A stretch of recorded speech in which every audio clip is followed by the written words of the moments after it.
¿Qué es el trastorno de pánico? Pues es un problema que consiste en episodios bruscos, súbitos, inesperados de ansiedad o miedo extremos que aparecen en pocos minutos y que se van acompañados de un malestar físico importante. Es decir, es una mezcla de síntomas mentales o psicológicos y físicos intensos y muy molestos para la persona.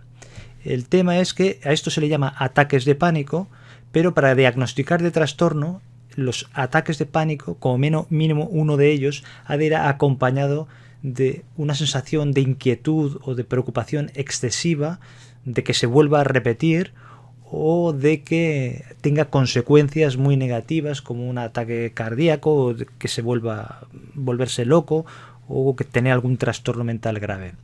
O, por otra parte, puede tener desarrollar conductas de evitación que pueden alterarle su vida cotidiana, intentando evitar que repita el trastorno, aunque no servirá para nada. Y esto puede dar lugar a problemas sociales, laborales, familiares, porque la persona puede ir haciendo conductas para evitarlo y se puede ir aislando cada vez más. O sea que esta sería la peculiaridad.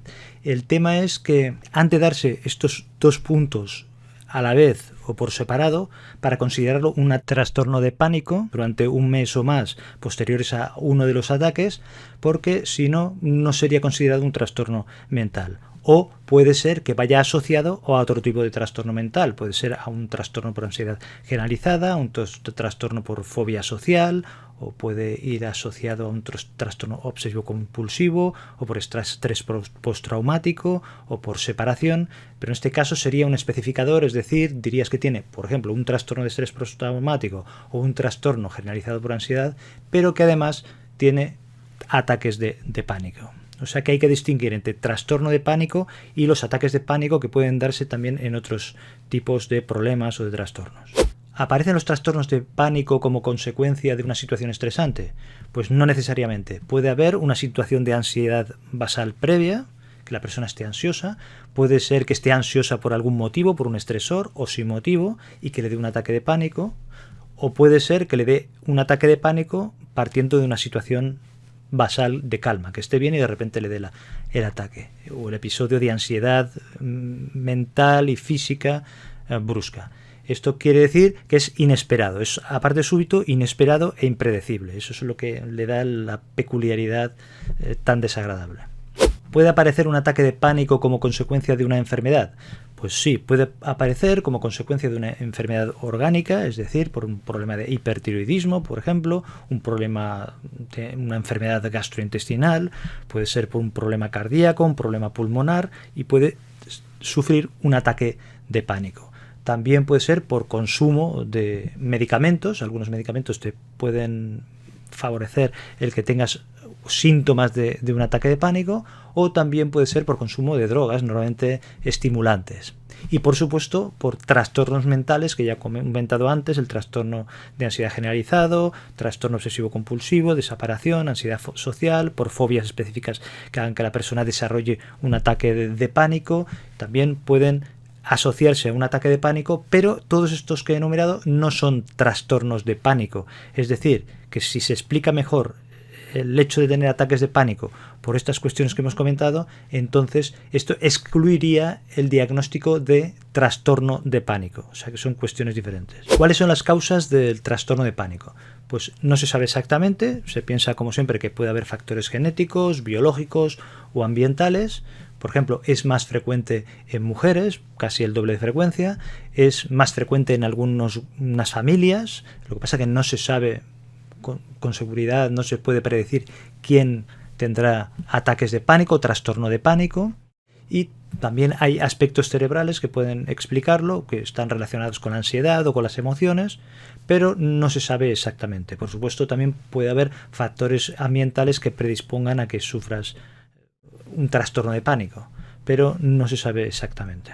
¿Cuáles son los síntomas y signos de un ataque de pánico? Pues ya he comentado que eran episodios de una ansiedad o miedo intensos que se presentaban de forma brusca e inesperada, sin motivo aparente, y acompañados de un gran malestar físico. Además, se han de cumplir una serie de síntomas, 4 o más, de los que voy a comentar a continuación, Y esto se ha de dar tanto si al final resulta ser un trastorno de pánico, que además de lo que voy a comentar, ha de cumplir los criterios que he dicho al principio, de que durante un mes la persona ha de tener preocupación o conductas de evitación, y además si se da en el contexto de otras enfermedades mentales o físicas o por consumo de sustancias o de medicamentos, también ha de cumplir estos criterios para considerarse un ataque de pánico. Entonces, ¿qué síntomas o signos son? Palpitaciones, sensación de que el corazón late más rápido de lo normal, sudoración, notar temblores o sacudidas en las manos o en alguna otra parte del cuerpo,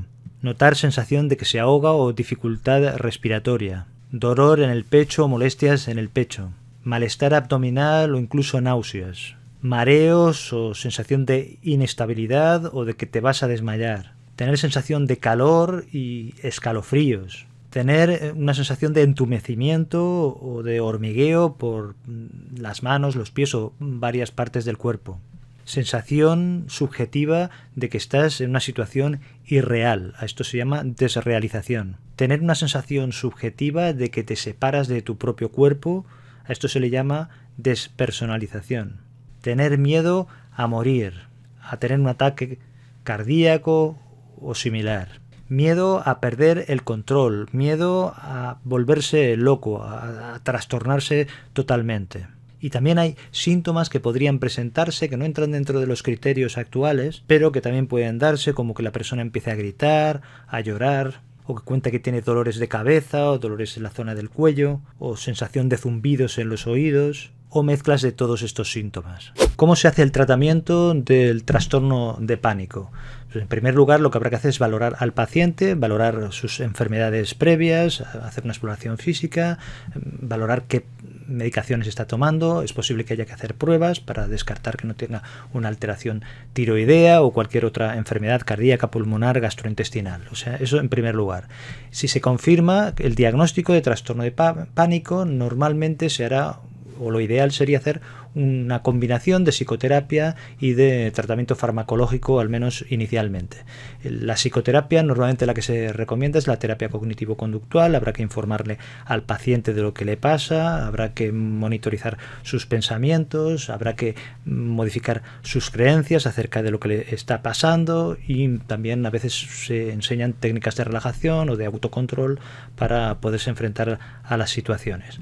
Después también está el tratamiento farmacológico. Por una parte se pueden utilizar inicialmente benzodiazepinas, que son ansiolíticos, también se pueden utilizar betabloqueantes, que disminuyen los síntomas físicos, y después también se utilizan antidepresivos, que se utilizan, aunque sean antidepresivos, para situaciones de ansiedad o trastornos de ansiedad, como por ejemplo el trastorno de pánico, que son los inhibidores selectivos de la recaptación de la serotonina, o también inhibidores selectivos de la recaptación de la serotonina y la noradrenalina, y a veces, en casos más extremos, se pueden utilizar fármacos anticonvulsivantes. Espero que la información haya sido útil. Te dejo aquí otros vídeos sobre temas de psicología, y eso es todo. Muchas gracias, hasta el próximo vídeo y cuídate.